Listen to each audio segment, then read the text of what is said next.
If you have an exemption in any of the subject of group 1 or group 2, let it be at inter level or final level, then don't make this one mistake. And if you are planning for exemption in one subject, then don't miss out to this important advice. Hi guys, I am C. Sakshi Agrawal and welcome to this new video. So after talking to so many students, I have come to this realization कि बहुत सारे बच्चों का ये ही approach होता है कि अगर एक सब्जेक्ट में लेट्स से कि सीए फाइनल ग्रुप 2 है तो उसमें 3 सब्जेक्ट्स होता है, डीटी, आईडीटी एंड आईबीएस। तो आईबीएस में अगर लेट्स से एग्जाम्शन है 60-65 उन्होंने स्कोर किया है, तो फिर वो क्या सोचते हैं कि बाकी 2 सब्जेक्ट्स में मुझे 45 ही लाने एंड उस अकॉर्डिंग ही पढ़ाई करते हैं। या फिर अगर परमानेंट एग्जाम्शन अवेल कर रखा है तो फिर 50-50 स्कोर करना है। तो बहुत सारे स्टूडेंट्स यही माइंडसेट से पढ़ते हैं एंड बहुत कम अपना टारगेट रखते हैं। बट एक बात बताओ कि क्या अगर आपने सिर्फ 45 मार्क्स का सोच के पढ़ाई की या फिर 50 मार्क्स का सोच के पढ़ाई की, क्या आप कोई टॉपिक्स छोड़ रहे हो क्या? नहीं ना, आपको तो सारे टॉपिक्स कवर करने हैं।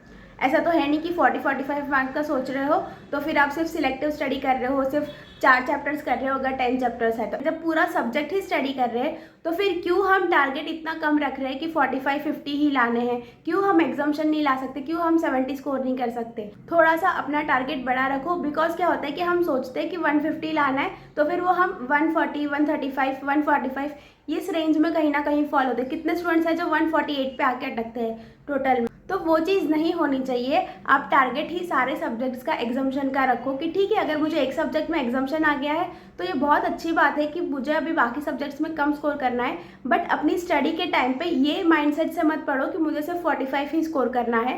टारगेट 60 का रखोगे तो 50 इजीली स्कोर कर लोगे।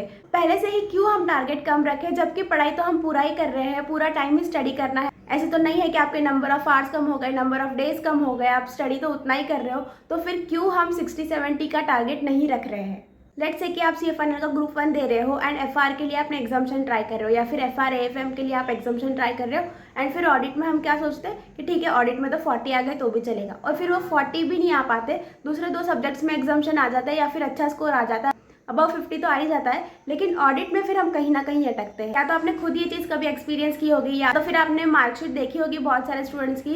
तो इसीलिए क्योंकि हम स्टडी फुल कर रहे हैं, जब पूरा सब्जेक्ट ही पढ़ना है, पूरा टाइम ही पढ़ना है, तो क्यों हम सब सब्जेक्ट्स को एग्जाम्शन के लिए टारगेट नहीं कर रहे हैं? क्योंकि क्या होता है कि एग्जाम्शन के लिए टारगेट करोगे तो 50-60 की रेंज में तो भी आप आराम से फॉलो करोगे। एंड यू नेवर नो कि सपोज कि आपने सोचा कि ठीक है मुझे एफआर के लिए एग्जाम्शन के लिए टारगेट करना है, एफआर का पेपर ही डिफिकल्ट आ गया तो अब क्या करोगे? बाकी 2 सब्जेक्ट्स में तो आपने वैसे भी 40-40 सोच के ही पढ़ाई की थी, एफआर में आपने एग्जाम्शन सोचा था या फिर 70 सोचा था और एफआर का पेपर ही डिफिकल्ट आ गया या फिर एएफएम का पेपर ही डिफिकल्ट आ गया, अब क्या करोगे फिर आप लोग?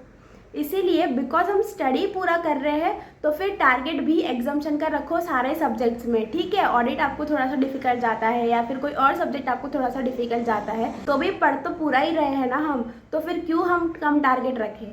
एंड इसीलिए आपको सभी सब्जेक्ट्स में एग्जाम्शन का टारगेट करना है। अगर आपको ऑलरेडी एग्जाम्शन आया हुआ है फिर भी आप बाकी के 2 सब्जेक्ट्स में एग्जाम्शन का सोच के ही पढ़ाई करोगे। इससे जो आपको पासिंग का टेंशन है वो नहीं होगा, फिर 147-148 पे आके अटकना वैसा नहीं होगा।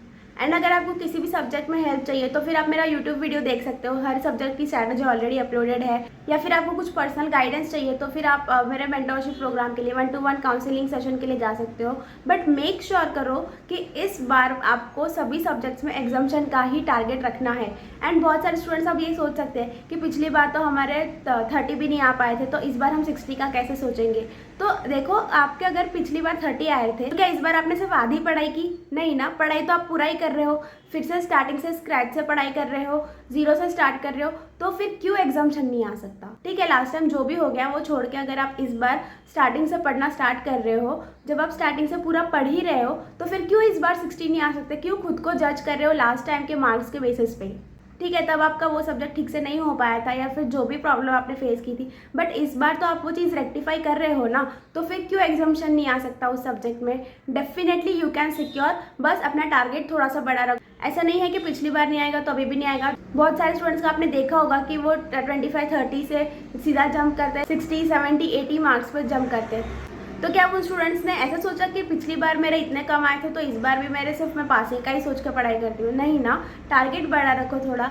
ठीक है आपको कोई एक सब्जेक्ट डिफिकल्ट जा रहा है तो 55 का सोचो, बट 40 का ही मत सोचो। बस 40 का सोचते तो 35-38 उतने मार्क्स ही आते हैं, तो उससे अच्छा है कि थोड़ा सा ज़्यादा मार्क्स का सोचो, अपने टारगेट्स थोड़े बड़े रखो, सो दैट आप अपना पासिंग सिक्योर इजीली कर लोगे एंड पासिंग में आपको कोई भी प्रॉब्लम नहीं आएगा। सो अगर आपको ये वीडियो थोड़ी सी भी हेल्पफुल लगी होगी तो make sure that you like, share and subscribe. Thank you for watching. This is CA Sakshi Agarwal signing of.